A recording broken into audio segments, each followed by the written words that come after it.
فرزند زہرا یہ حالات برے ہیں۔ کاشانۂ بصیرت ایک ایسا مکمل یوٹیوب چینل جس پر محروم بصارت کے لیے بالخصوص اور تمام افراد کے لیے بالعموم سینکڑوں کی تعداد میں اسلامی کتب دستیاب ہیں۔ لہذا گزارش ہے کہ آپ اپنی ذمہ داری نبھاتے ہوئے کاشانۂ بصیرت کو سبسکرائب کرنے کے ساتھ ساتھ بیل آئیکن کو پریس کیجیے تاکہ آپ علم کے حصول کے ساتھ ساتھ مذہب اہل بیت کی اشاعت میں بھی اہم کردار ادا کرتے رہیں۔ کاشانۂ بصیرت، کاشانۂ بصیرت، فرزند زہرا یہ حالات برے ہیں۔ بسم اللہ الرحمن الرحیم۔ السلام علیکم سامعین، کاشانۂ بصیرت کے یوٹیوب چینل پر اس نشست میں ہم مولا علی علیہ السلام کے مکتوب کو پڑھتے ہوئے مکتوب نمبر 18 کا مطالعہ کریں گے۔ کتاب کا نام کلام امیر المومنین علی علیہ السلام، شرح نہج البلاغہ، تالیف آیت اللہ ناصر مکارم شیرازی، ترجمہ زیر نگرانی مولانا سید شہنشاہ حسین نقوی، پیشکش باب العلم دار التحقیق کراچی، والیوم 9 میں مکتوب 18 کو پڑھنے کا آغاز کرتے ہیں۔ لکھا ہے حضرت علیہ السلام کا مکتوب گرامی عبداللہ بن عباس رضی اللہ کے نام، جو اس زمانے میں بصرے کے حاکم تھے۔ آئیے سب سے پہلے مکتوب کی سند کا جائزہ لیتے ہیں۔ لکھا ہے مصادر نہج البلاغہ کے مؤلف اس مکتوب کے بارے میں کہتے ہیں کہ ابن میثم نے اس مکتوب کو اپنی شرح نہج البلاغہ میں نقل کیا ہے، لیکن اس کا سیاق کلام بخوبی اس بات کی نشاندہی کرتا ہے کہ یہ مکتوب نہج البلاغہ کے علاوہ کسی اور ماخذ سے لیا گیا ہے۔ اسی طرح ابو ہلال عسکری نے کتاب صناعتے میں صاد نون الف عین تے چھوٹی نون غنہ صناعتے میں، باقلانی نے اعجاز القرآن میں، اور سید امیر یحییٰ علوی نے کتاب التراز میں اس مکتوب کا کچھ حصہ نقل کیا ہے۔ ان میں موجود فرق سے واضح ہو جاتا ہے کہ یہ نہج البلاغہ کے علاوہ کسی اور منبع سے لیا گیا ہے۔ حوالہ نوٹ کیجیے، مصادر نہج البلاغہ، جلد نمبر 3 صفحہ نمبر 241۔ ہم اس مکتوب کی سند کو پڑھنے کے بعد اب پڑھنے جا رہے ہیں ہیڈنگ مکتوب پر ایک نظر۔ لکھا ہے ابن میثم رحم اللہ اس مکتوب کی شرح کی تمہید میں لکھتے ہیں کہ جب ابن عباس امیر المومنین علیہ السلام کی طرف سے والی بصرہ متعین ہوئے تو انہوں نے بنی تمیم کے ساتھ سخت رویہ روا رکھا، کیونکہ جنگ جمل میں یعنی کہ بنی تمیم کی امام علیہ السلام اور آپ علیہ السلام کے لشکر سے دشمنی انہیں یاد تھی۔ جنگ جمل میں بنی تمیم طلحہ و زبیر اور حضرت عائشہ کے پیروکاروں میں سے تھے، اور ابن عباس رضی اللہ نے حملہ کر کے انہیں دور بھگا دیا تھا، اور انہیں اونٹ کے پیروکار اور عسکر بریکٹ میں لکھا ہے عسکر کے بارے میں کہ حضرت عائشہ کے اونٹ کا نام عسکر تھا، ان کے مددگار قرار دیا تھا۔ ابن عباس رضی اللہ کا یہ رویہ بنی تمیم سے تعلق رکھنے والے امام علیہ السلام کے شیعوں پر گراں گزرا۔ چنانچہ جاریہ بن قدامہ نے، جو بنی تمیم میں سے تھا، امام علیہ السلام کی خدمت میں ایک نامہ بھیجا جس میں ابن عباس علیہ السلام سے متعلق شکایت کی۔ یہی امر اس بات کا سبب بنا کہ امام علیہ السلام ابن عباس رضی اللہ کو نامہ تحریر فرمائیں۔ اس مکتوب میں امام علیہ السلام ابن عباس رضی اللہ کی توجہ کچھ نکات کی طرف دلاتے ہوئے فرماتے ہیں کہ پہلا یہ کہ بنی تمیم ایک ایسا طائفہ ہیں جن میں بڑے بہادر لوگ پائے جاتے ہیں، یہاں تک کہ زمانہ جاہلیت اور اس کے بعد عصر اسلام میں بہادری میں کوئی ان کا مقابلہ نہیں کر سکتا۔ پھر یہ کہ ہماری ان کے ساتھ رشتہ داری ہے اور صلہ رحمی کا حکم اس بات کا متقاضی ہے کہ ان سے نیکی کا رویہ روا رکھیں۔ آخر میں امام علیہ السلام اس نقطے کی جانب اشارہ فرماتے ہیں کہ تمہارے ہاتھ اور زبان سے جو کچھ نیکی یا برائی انجام پاتی ہے، اس کے نیک یا برے اثرات مجھ پر بھی مرتب ہوں گے، لہٰذا بنی تمیم سے نیک برتاؤ روا رکھو۔ آئیے اب ہم مولا کے جو کلام ہے مکتوب کا اس کو پڑھتے ہیں۔ ترجمہ پڑھنے سے پہلے عربی کا جو متن ہے اس کا اس کا پہلا لفظ آغاز کا اور اختتام کا آپ کی سماعتوں کی نظر۔ مولا کا کلام کہ وَعَلَمْ أَنَّ الْبَصَرَةُ، اور آخری ہے کہ فی کا وسلام، رائیہ فی کا وسلام۔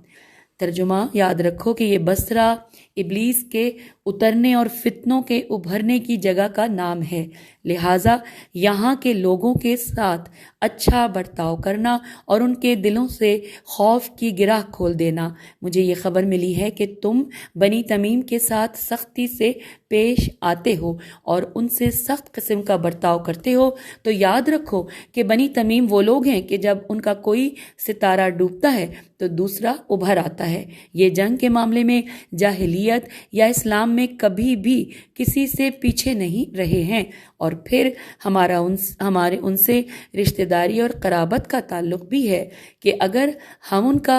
ہم اس کا خیال رکھیں گے تو اجر پائیں گے، اور قطع تعلق کر لیں گے تو گناہگار ہوں گے۔ لہٰذا ابن عباس رضی اللہ خدا تم پر رحمت نازل کرے، ان کے ساتھ اپنی زبان یا ہاتھ پر جاری ہونے والی اچھائی یا برائی میں سوچ سمجھ کر قدم اٹھانا کہ ہم دونوں ان ذمہ داریوں میں شریک ہیں، اور دیکھو تمہارے بارے میں میرا حسن ظن برقرار رہے اور میری رائے غلط ثابت نہ ہونے پائے۔ انورٹڈ کوما ہو گیا یہاں پہ کلوز۔ ترجمہ مکمل پڑھ لیا ہم نے، اور اب پڑھتے ہیں شرح و تفسیر۔ ہیڈنگ ہے فتنے کی آگ کو نیکی سے بجھا دو۔ تفصیلات پڑھتے۔ جب طلحہ و زبیر اور حضرت عائشہ نے کچھ مہم جو افراد کے ہمراہ بصرے میں داخل ہو کر وہاں امیر المومنین علیہ السلام کے خلاف علم بغاوت بلند کیا تو اہل بصرہ نے ان کا استقبال کیا اور امیر المومنین علیہ السلام کے خلاف جنگ کے لیے ایک عظیم لشکر تشکیل دیا۔ انہوں نے وہاں ایک بڑا فتنہ برپا کیا اور بالآخر انہیں شکست کا منہ دیکھنا پڑا اور تتر بتر ہو گئے۔ شاید انہیں یہ توقع تھی کہ امام علیہ السلام فتح کے بعد ان میں سے بعض کے قتل کا حکم صادر کریں گے، مگر امام علیہ السلام نے ان کے ساتھ محبت و شفقت کا مظاہرہ کیا، وہی کام جو رسول اکرم صلی اللہ علیہ وآلہ وسلم نے فتح مکہ کے موقع پر انجام دیا تھا۔ یہ اقدام بصرے میں دوبارہ پرامن ماحول کا باعث بنا۔ امام علیہ السلام اس مکتوب جو کہ آپ علیہ السلام کی طرف سے والی بصرہ ابن عباس رضی اللہ کو لکھا گیا ہے، اس کے آغاز میں اسی نقطے کی طرف اشارہ کرتے ہوئے مولا فرماتے ہیں انورٹڈ کوما، یاد رکھو کہ یہ بصرہ ابلیس کے اترنے اور فتنوں کے ابھرنے کی جگہ ہے، لہٰذا یہاں کے لوگوں کے ساتھ اچھا برتاؤ کرنا اور ان کے دلوں سے خوف کی گرہ کھول دینا۔ انورٹڈ کوما کلوز۔ امام علیہ السلام کا یہ فرمانا کہ بصرہ ابلیس کے اترنے کی جگہ اور فتنوں کی جائے پیدائش ہے، اس مطلب کی طرف اشارہ ہے کہ وہاں مختلف قومیں بستی ہیں جو آپس میں بھی متفق نہیں ہوتی اور باہر کے لوگوں کے ساتھ بھی ان کی نہیں بنتی۔ شاید اسی لیے طلحہ و زبیر اور حضرت عائشہ نے اس شہر کو امیر المومنین علیہ السلام کے خلاف فتنہ انگیزی کے لیے انتخاب کیا تھا، خصوصاً اس حوالے سے کہ وہاں عراق کی اہم ترین بندرگاہ ہے اور بندرگاہیں معمولاً مختلف قوموں کی آمد و رفت کا مرکز ہوا کرتی ہیں، اسی لیے اس قسم کی بندرگاہوں پر استفائی الف صاد توئے فے الف حمزہ چھوٹیے استفائی اور مخلوط افکار اور اخلاقی برائیاں زیادہ پائی جاتی ہیں، مگر یہ کہ وہاں کے باشندے بدستور اخلاقی تربیت پاتے رہیں۔ بعض اس بات کے معتقد ہیں کہ جب ابلیس زمین پر آیا تو اس نے بصرے کو اپنے پہلے ٹھکانے کے طور پر انتخاب کیا، مگر انہوں نے اس دعوے پر کوئی دلیل پیش نہیں کی۔ اہم بات یہ ہے کہ امام علیہ السلام ابن عباس رضی اللہ کو یہ حکم دیتے ہیں کہ اس شہر کو پرامن بنانے کا طریقہ یہ ہے کہ اس آیت شریفہ جو کہ سورہ فصلت آیت نمبر 34-35، آئیے اس ترجمہ پڑھتے ہیں کہ سخت کلامی کا کہ ایسے طریقے سے جواب دو، سخت کلامی کا کہ جو نہایت اچھا ہو، ایسا کرو گے تو تم دیکھو گے کہ جس میں اور تم میں دشمنی تھی، گویا وہ تمہارا دل سوز دوست ہے۔ یہ بات بس انہی لوگوں کو حاصل ہوتی ہے جو صبر کرنے والے ہیں، اور انہی لوگوں کو حاصل ہوتی ہے جو بڑے نصیب ور ہیں۔ سورہ فصلت آیت 34-35 کا ہم نے ترجمہ پڑھا تو لکھا ہے کہ اس پر عمل کرے۔ یہ دوبارہ لائن پڑھتے ہیں کہ اہم بات یہ ہے کہ امام علیہ السلام ابن عباس رضی اللہ کو یہ حکم دیتے ہیں کہ اس شہر کو پرامن بنانے کا طریقہ یہ ہے کہ یہ آیت جو ابھی ہم نے پڑھی اس پر عمل کرے، یعنی جو برائیاں انہوں نے جنگ جمل میں کی ہیں ان کا نیکی سے جواب دے، تاکہ وہ اس کے احسان مند ہوں اور ہر قسم کی مخالفت سے ہاتھ اٹھائیں۔ اس کے علاوہ ممکن ہے کہ ان کی مخالفت کے عوامل میں سے کچھ انتقام اور مکافات عمل کا خوف ہو، لہٰذا جب ان کے ساتھ نیکی کا برتاؤ اپنایا جائے گا تو ان کا یہ خوف و ہراس جاتا رہے گا اور اس کی جگہ امن و سکون کا احساس ہوگا۔ امام علیہ السلام کلمات قصار میں بھی اس معانی کی طرف اشارہ فرما چکے ہیں، چنانچہ ایک کلی قاعدے کے طور پر فرماتے ہیں انورٹڈ کوما اپنے بھائی کو احسان کے ذریعے سرزنش کرو اور انعام کے ذریعے اس کی برائی کو روک لو، انورٹڈ کوما یہاں پر کلوز ہو گیا۔ اب یہاں پہ آئیے تفصیل سے پڑھتے حاشیے میں حوالہ پڑھتے ہیں کہ نہج البلاغہ کلمات قصار 158 یہ جو ہم نے پڑھا دوبارہ پڑھ لیتے ہیں۔ اپنے بھائی کو احسان کے ذریعے سرزنش کرو اور انعام کے ذریعے اس کی برائی کو روک لو، نہج البلاغہ کلمات قصار 158۔ آئیے آگے چلتے ہیں۔ اب اس تمہید کے بعد امام علیہ السلام اپنے اصل مقصد کی طرف بڑھتے ہیں اور مولا فرماتے ہیں انورٹڈ کوما کہ مجھے یہ خبر ملی ہے کہ تم بنی تمیم کے ساتھ سختی سے پیش آتے ہو اور ان سے سخت قسم کا برتاؤ کرتے ہو، انورٹڈ کوما کلوز۔ اس کے بعد امام علیہ السلام بنی تمیم کے کچھ اوصاف بیان فرماتے ہیں جو ان کے عفو درگزر اور نیک برتاؤ کے قابل ہونے کی دلیل ہیں۔ تو مولا فرما رہے ہیں انورٹڈ کوما کہ تو یاد رکھو کہ بنی تمیم وہ لوگ ہیں کہ جب ان کا کوئی ستارہ ڈوبتا ہے تو دوسرا ابھر آتا ہے، انورٹڈ کوما کلوز۔ پھر اب آئیے آگے چلتے ہیں، لکھا ہے کہ نجم یعنی کہ ستارے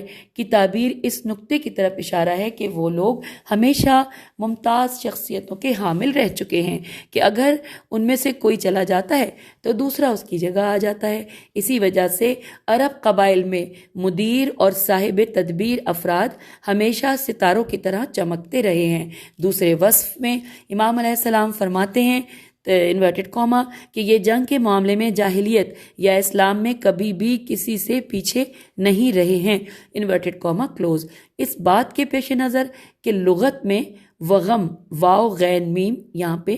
انورٹڈ کوما میں لکھا ہے کہ لغت میں وغم کے معنی جنگ بھی ذکر ہوئے ہیں اور کینہ و حسد بھی، لہٰذا ممکن ہے فوق الذکر جملے کی تفسیر میں مقصود یہ ہو کہ یہ لوگ انتقام جو اور کینہ توز تیواوزے ہیں، اور اگر کوئی ان سے مزاحمت کرے گا تو وہ اس کے مقابلے میں سخت رد عمل اپناتے ہوئے فتنہ و فساد برپا کریں گے۔ لیکن اس قرینے کے پیش نظر کہ امام علیہ السلام ان چند جملوں میں ان کی تعریف کر رہے ہیں، یہ تفسیر درست معلوم نہیں ہوتی۔ تیسرے وصف میں امام فرماتے ہیں انورٹڈ کوما کہ اور پھر ہمارا ان سے رشتہ داری اور قرابت داری کا تعلق بھی ہے کہ اگر ہم اس کا خیال رکھیں گے تو اجر پائیں گے اور قطع تعلق کر لیں گے تو گناہگار ہوں گے، انورٹڈ کوما کلوز۔ نہج البلاغہ کے مفسرین نے قرابت داری کی دلیل یہ بیان کی ہے کہ بنی تمیم اور بنی ہاشم سلسلہ نسب میں ان کے جد اعلیٰ الیاس بن مضر پر ایک ہو جاتے ہیں۔ ایک ہو جاتے ہیں۔ اب یہاں بریکٹ میں لکھا ہے کہ اس بیان کے مطابق ہاشم 13 واسطوں کے ذریعے الیاس سے ملتے ہیں، بریکٹ کلوز، اور اسی طرح بنی تمیم بھی بہت سے واسطوں کے ذریعے ان سے ملتے ہیں، لیکن چونکہ اسلام میں قرابت داری کی بہت اہمیت پائی جاتی ہے لہٰذا امام علیہ السلام نے اتنے واسطوں کے باوجود انہیں اپنے قریبی رشتہ دار قرار دیا ہے۔ اس کے علاوہ بعض نے کہا کہ ہاشم اور تمیم کے درمیان ازدواجی اعتبار سے بھی 2 رشتہ داریاں پائی جاتی تھیں، جبکہ بعض دیگر نے کہا ہے کہ حضرت علی علیہ السلام کی ازواج میں سے ایک بنام لیلہ بنت مسعود حنظلیہ بنی تمیم سے تھی، تاہم چونکہ ازدواجی اور سین بے چھوٹی یہ لکھا ہوا ہے. سببی رابطہ رحم اور خونی رشتہ مانا نہیں جاتا بلکہ نسبی رابطہ معیار ہے، لہٰذا یہ دو تفسیریں بعید معلوم ہوتی ہیں. ابن ابی الحدید اور بعض دیگر نے بنی تمیم کے لیے دیگر فضائل بھی بیان کیے ہیں جن سے معلوم ہوتا ہے کہ وہ لوگ واقعی ایک ممتاز طائفہ تھے. پھر یہ کہ امام علیہ السلام کے کلام سے یہ نقطہ بھی استفادہ ہوتا ہے کہ صلہ رحم کا مسئلہ اسلام میں بہت وسعت کا حامل ہے، یہاں تک کہ اجداد کے درمیان بہت سارے فاصلوں کے باوجود وہ اس اسلامی حکم میں شامل ہوتے ہیں. چنانچہ امام علیہ السلام فرماتے ہیں کہ اگر صلہ رحمی کی رعایت نہ کرو گے تو بارگاہ الہی میں مواخذہ ہوگا اور اس کی رعایت خیر و برکت کا باعث ہوگی. پھر لکھا ہے کہ امام علیہ السلام اس مکتوب کے آخر میں تمام مخالفین سے عمومی طور پر اور بنی تمیم سے خاص طور پر محبت اور نیک برتاؤ کا حکم دیتے ہوئے فرماتے ہیں کہ انورٹڈ کاما ترجمہ کہ لہٰذا ابن عباس رضی اللہ خدا تم پر رحمت نازل کرے ان کے ساتھ اپنی زبان یا ہاتھ پر جاری ہونے والی اچھائی یا برائی میں سوچ سمجھ کر قدم اٹھانا کہ ہم دونوں ان ذمہ داریوں میں شریک ہیں، اور دیکھو تمہارے بارے میں میرا حسن ظن برقرار رہے اور میری رائے غلط ثابت نہ ہونے پائے. Inverted comma close. خیر و شر سے مراد فائدہ اور نقصان وہ کام جو ممکن ہے کہ ظلم و نقصان کا باعث ہوں، جبکہ شر ظلم و ستم کے معنی میں نہیں، کیونکہ ابن عباس رضی اللہ ایسے فرد نہ تھے جو لوگوں پر ظلم کریں. قابل توجہ نقطہ یہ ہے کہ امام علیہ السلام مخالفین سے بھلائی کرنے کے حکم میں اس مطلب کی جانب اشارہ فرماتے ہیں کہ تم میرے نمائندے ہو اور تم سے سرزد ہونے والا ہر کام تمہارے حساب میں بھی لکھا جائے گا. دوبارہ پڑھتے ہیں کہ قابل توجہ نقطہ یہ ہے کہ امام علیہ السلام مخالفین سے بھلائی کرنے کے حکم میں اس مطلب کی جانب اشارہ فرماتے ہیں کہ تم میرے نمائندے ہو اور تم سے سرزد ہونے والا ہر کام تمہارے حساب میں بھی لکھا جائے گا اور میرے حساب میں بھی. امام علیہ السلام اس آخری جملے ابن عباس رضی اللہ کو بھی متنبع کرتے ہیں اس جملے میں کہ اگر صلہ رحمی اور نیکی کا برتاؤ نہیں اپناؤ گے تو ممکن ہے کہ امام علیہ السلام کا نظریہ ان کے بارے میں بدل جائے، اور یہ آپ علیہ السلام کے دیے ہوئے حکم پر ایک اور تاکید ہے. اوپر کی عبارت میں امام علیہ السلام ابن عباس رضی اللہ کو ابو العباس کے عنوان سے خطاب فرماتے ہیں جو ان کی کنیت ہے. عربوں کا دستور ہے کہ جب کسی کا احترام کرتے ہیں تو اسے اصل نام کے ساتھ نہیں پکارتے بلکہ اس کی کنیت یا لقب سے پکارتے ہیں. یہاں امام علیہ السلام نے ابن عباس رضی اللہ کے احترام کا خاص خیال رکھتے ہوئے انہیں ان کی کنیت کے ساتھ پکارا ہے. سامعین، اب نقطہ پڑھنے ہم آگے ہیں اور اس میں ہیڈنگ ہے کہ اہل بصرہ کی خصوصیات. لکھا ہے نہج البلاغہ کے متعدد خطبوں میں من جملہ خطبہ نمبر 13 اور 14 میں اہل بصرہ کی شدید مذمت کی گئی ہے، اور جیسا کہ اوپر کے مکتوب میں بھی ملاحظہ ہوا امیر المومنین علیہ السلام نے بصرے کو شیطان کے اترنے کی جگہ اور اس کا ٹھکانہ اور فتنوں کا مرکز قرار دیا ہے. لیکن بعض روایات میں جن میں اہل بصرہ بشمول مرد و زن اور چھوٹے بڑے سب کی کافی تعریفیں کی گئی ہیں،